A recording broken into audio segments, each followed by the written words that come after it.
Hey everybody, this is Phoenix Down, and welcome back to Let's Play Super Mario RPG. At long last, I'm finally back. Sorry for the hiatus, it was a lot longer than I expected it to be. Things just kept piling up one after another between the controllers and me getting sick more than once, and work and family stuff. This summer's been a little on the rough side for me, but it's over now, hopefully, and I'm finally back in the saddle. So welcome back to Let's Play Super Mario RPG. Last time we saved Seaside Town from Yuridovich from the Smithy gang, and we did some window shopping, picked up some new weapons, tried the Beetle, the Booster Hill Beetle mini game, which didn't go quite so well for me. And between episodes, I did I bought some fireworks at Moleville. Then went through the whole cycle of trading that for a shiny stone, trading that for a carbo cookie, then giving that carbo cookie to the one mole girl that this time, I guess every odd time I suppose, she jumps off the bucket and it lets you warp to the Midas River course and you can keep the coins at the end. So I did that, so that should be the third time. I want to do it, if I remember correctly, I want to do it at least 5 times total, buying fireworks that is, to do something special for the end of the game. It's nothing I've ever actually done before in any of the other times I played this game as a kid or after I got the game on the virtual console. But it should be, it's interesting. It's nothing like vital to completing the game, so I mean it's totally optional. I'm just doing it to show you guys because I'm curious too. I want to see what it's like. So anyway, that's 3 times, and I know there's another use for the shiny stone. We'll get to that soon enough. But anyway, now that we talked to the mayor of Seaside Town last time, we learned about a star over at this town of reformed monsters beyond Land's End. So let's work our way over to Land's End. Our next little area to travel through. Alright, this is a new controller, so I'm kind of still getting used to it. I don't know why they have a save point right here at the beginning of this area. But anyway, you warp over here. Ah, nuts. Yeah, I haven't played this game pretty much all summer, so I'm kind of reacquainting myself with the controllers. The controls, not the controllers. Ah, come on, Mario. Mario! Alright. Nuts. Yeah, what a start. There we go. And then I got a red essence, one of our hidden treasures. I've lost count of how many I've gotten so far, but that's the first one in this area. We got ourselves another cannon, and that time I didn't do it right. There we go. Ah, crap, monsters. Alright, I'm gonna fight the first monster battle, and then I'll skip ahead to when they're all taken care of, unless I fight like another monster like that isn't in the first fight. So I'll meet you guys, well, anyway, I'm just gonna start the battle. Alright, we got ourselves a Chao and a Shogun. Now what I'm going to do, actually, since Geno is the one going first, is I'm going to demonstrate the Geno Whirl, because those Shoguns are kind of nasty for my current levels. So I'm going to do a little timed hit here. And did max damage to the Shogun. And he missed. And I brought Bowser along just because I wanted to see him throw Mario around with the Hurley Glove. That is literally the only reason I brought Bowser along for my current party, is because I'll be getting a different weapon for him very, very soon. Not today's episode, but soon enough, and I just wanted to show that attack off. But okay, if I don't see any more new enemies in the next couple battles, I'll meet you to after I defeat all the enemies here.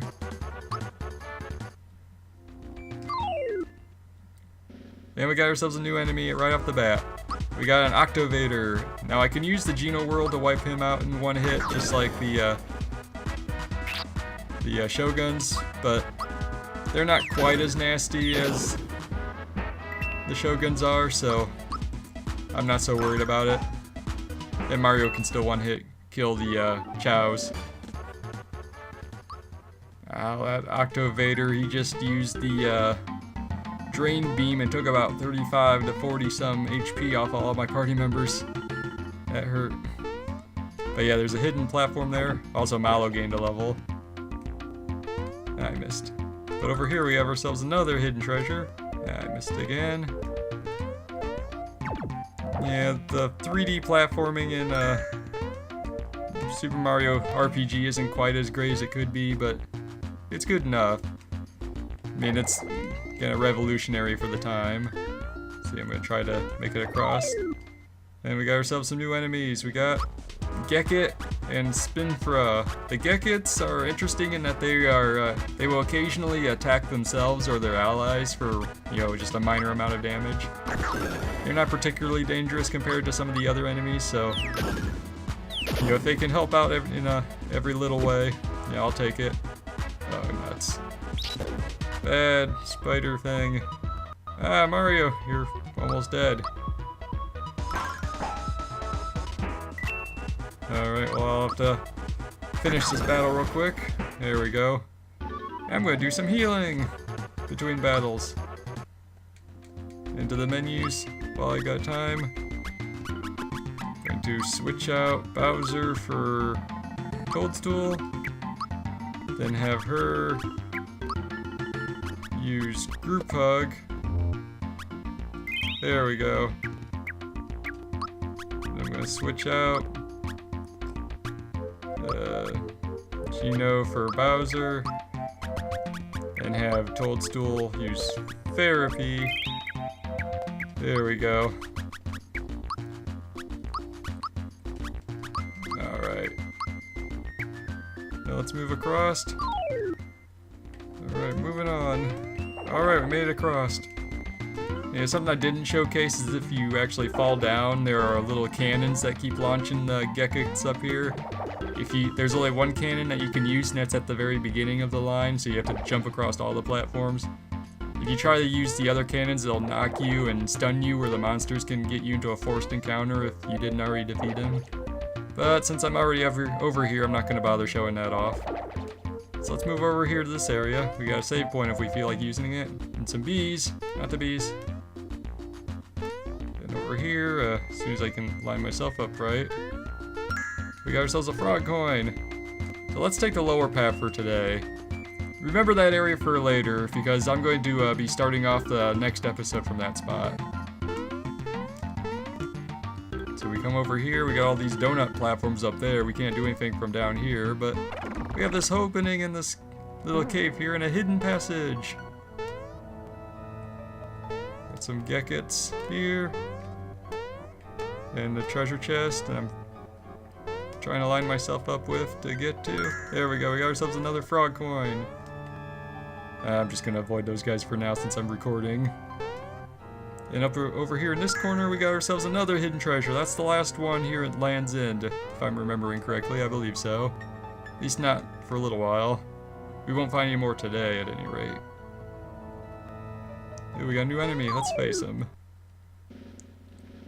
Oh, we got a couple new guys. We got Shy Away and a Ribite.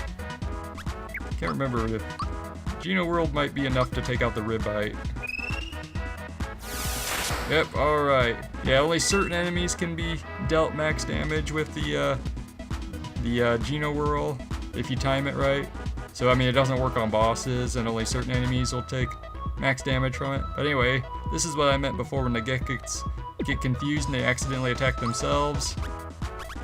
So I'm going to go after the Shy Away. These guys have some potentially nasty spells. We got Willy Wisp.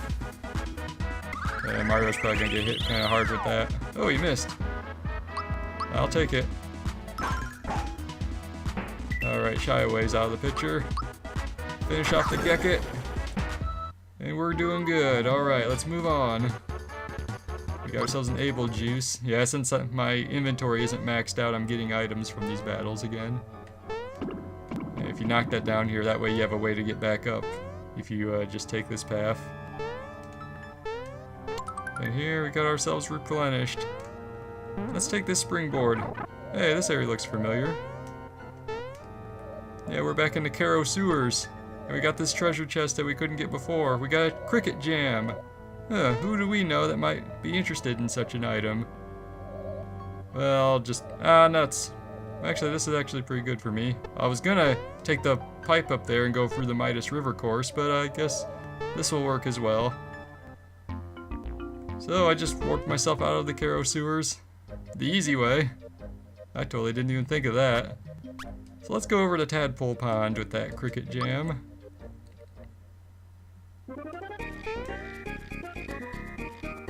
Go over here, bounce along the old tadpole stepping stones. Hey, Frogfusius, it's been a while. Hey, that delicious smell. We have some cricket jam, yes? May I have some? No. Sure, torture an old man. Okay, and he's gonna repeat it. Okay, sure. This is wonderful. Thank you, Mario. You've made an old man happy. Here's a little allowance for being so good to me.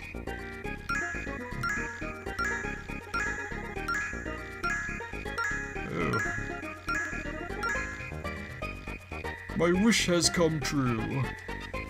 And we got ourselves 10 frog coins. And the entrance to Monstro Town is underground. Follow the whirls in the desert. That sounds like a little clue. But alright, guys. You know, this didn't take nearly as long as I thought it would. So I'm going to meet you guys back over at Land's End, over where the paths split up. And I will see you guys in just a sec. Alright, we're back here at Land's End where the paths split. I did some more fighting along the way, so I'm a little bit more in line with how my character levels would be if I were playing this game normally. And since we're here, why not? Let's fight the bees. I skipped over the bees when I was here the first time. Okay, well good. Gino has immunity to being turned into a mushroom. We have stingers and we have the Think Flower. So I'm going to go after the stinger first. These guys have a chance of dropping a once more flower, or a once again I should say. Yeah, once more. That's Persona. I'm getting my RPGs mixed up. Once more is a Persona Shin Megami Tensei thing. Once again is the Super Mario RPG. But yeah, those guys weren't too bad. The Think Flowers can put you to sleep.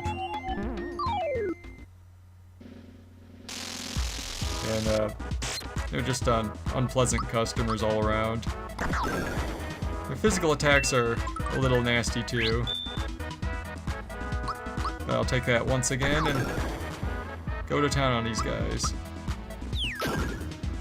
Get rid of one of them at least.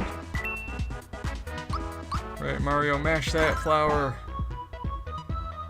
He's going for a pollen nap. Not too concerned about that. Anybody that falls asleep, I only need to hit him one more time to finish the fight. So Gino, double punch. Get those rockets going. Oh, that could have one-shotted him, I think. Why didn't you do that the first... yeah, the first time. I was about to say he fought the bee first, but he got a once again from that. Alright, let's move along here. Okay, we're on top of the mountain from that previous screen. We can talk to the shaman guy here. Welcome to the Sky Bridge. It's a big tourist attraction here. Yahoo! Can't tell if these are like redneck mountain shaman guys or what. Wanna challenge it? Yeah, we kind of have to. Or at least it helps out to do it that way. We gotta pay him 5 coins, and let's give an explanation for the folks at home. You can cross the Sky Bridge in one of 3 ways, but if you fall at any time, you lose. And on the normal course, you can just make it across just by jumping. It basically has like invisible rails to keep you from actually walking off the edges of the platforms. And your jumps are like basically measured, so it's just kind of automatically, it gets the right amount of space. It's for people that aren't particularly good at the platforming in this game. So that's nice that they did that, but it's the easiest level, and you basically just get your money back for doing that. Got the special course, the blocks will fall out, but I think the jumps are still the same. And you get 8 coins for that, so it's a small profit. And the expert course, the blocks fall and the jumps are harder because they don't basically hold your hand through them. And you get a frog coin for doing that one. Do not expect me to be doing that. And you also have to avoid the bullet guys, not just bullet bills. I guess we got bullet Bens and bullet. Trying to think of other names that start with B's. Bills, Bens, Bobs, bullet Bobs. Sure, why not? And what course do we want? I'm going to be vanilla and go for normal. Yahoo! Good luck to ya. Alright, so basically jump across here. Look out for the bullet guys. If you jump on the bullet, it'll basically screw up your rhythm and you have a chance of falling off. And they can also just hit you head on and send you over. Ooh, that was close. I almost messed that up. If you fall, There'll be a shaman guy floating down at the bottom, and you can just ride his head back up to the top. Anyway, you talk to him, you want to double your winnings. You can do it again with a chance to double what you make. So if you're good at this game, this is a good chance to build up some money if you want to like buy fireworks or better equipment later on, or just stock up on some items. Even though those aren't particularly expensive, you can get what you want just from fighting regular battles. But if you fall, you lose everything, and I do not want to try because I'm just glad to make it across. So I got my money back. And over here we're in the desert area. And I believe this is where we're gonna part ways for today. So next time on Let's Play Super Mario RPG, we are going to find out what lurks in that shifting sand. See what kind of monsters want to take a bite out of us on the other side. So this has been Phoenix Down, and I will see you guys next time.